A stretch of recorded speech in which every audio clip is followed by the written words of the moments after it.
শ্রী শ্রী মায়ের কথা। ঠাকুর মাকে একদিন বলছিলেন, এই রইল তোমার মেটে ঘরটি, শাক ভাত রেঁধে খাওয়াবে, শাক ভাত রেঁধে খাবে আর সারাদিন হরিনাম করবে। ঘরটি কিন্তু নিজের হওয়া চাই। শাক ভাতের জায়গায় না হয় ডাল ভাত হলো, তাহলেই যথেষ্ট। শুধু ভাতই কটা লোক খেতে পাচ্ছে।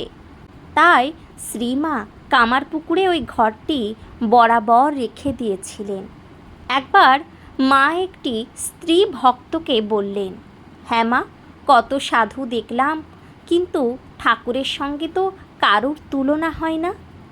স্ত্রী ভক্তটি বললেন, মা কি যে বলো, অন্য সাধুরা আসেন উদ্ধার হতে, আর তিনি এসেছেন উদ্ধার করতে।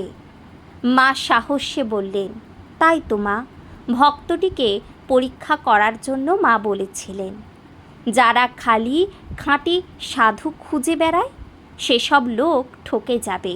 নিজে কি তার দিকে নজর নেই, ফিরেও দেখছে না একবার। ঠাকুর বলতেন, দোষে গুণে মানুষ, নির্দোষ এক ঈশ্বর অবতার ঠাকুর।